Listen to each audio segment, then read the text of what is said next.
Letter 60 by Charles Lamb. Late July 1800. Dear Coleridge, soon after I wrote to you last, an offer was made me by Gutch, you must remember him.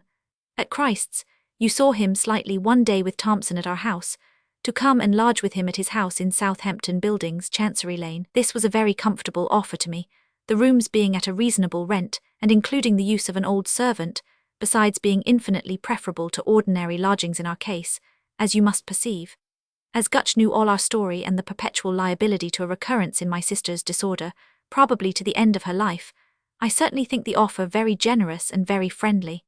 I have got 3 rooms, including servant, under £34 a year. Here I soon found myself at home, and here in 6 weeks after, Mary was well enough to join me, so we are once more settled.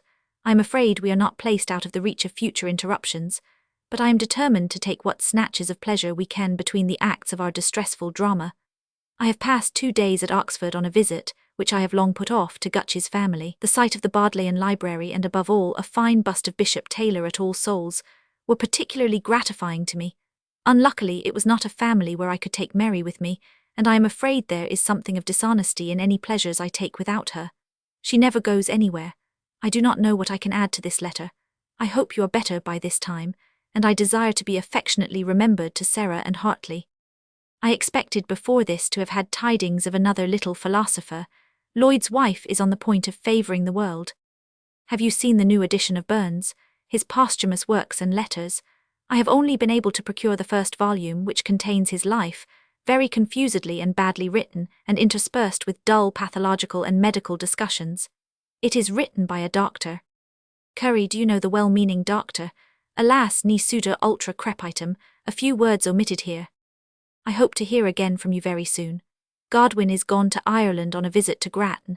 Before he went I passed much time with him, and he has showed me particular attentions. N.B. a thing I much like.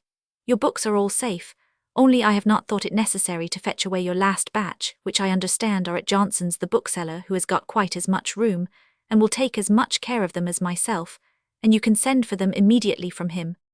I wish you would advert to a letter I sent you at Grasmere about Christable, and comply with my request contained therein. Love to all friends round Skiddaw. The Coleridges had recently moved into Greta Hall, Keswick. Thompson would, I think, be Marmaduke Thompson, an old Christ's Hospitaller, to whom Lamb dedicated Rosamund Gray. He became a missionary. Another little philosopher.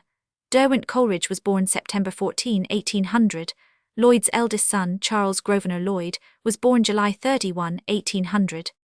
Dr. James Curry's Life of Burns was prefixed to an edition of his poems in 1800. Dugald Stewart called it a strong and faithful picture. It was written to raise funds for Burns' widow and family. Godwin had gone to stay with Curran. He saw much of Grattan also. Johnson, the publisher and bookseller, lived at 72 St. Paul's Churchyard. He published Priestley's works.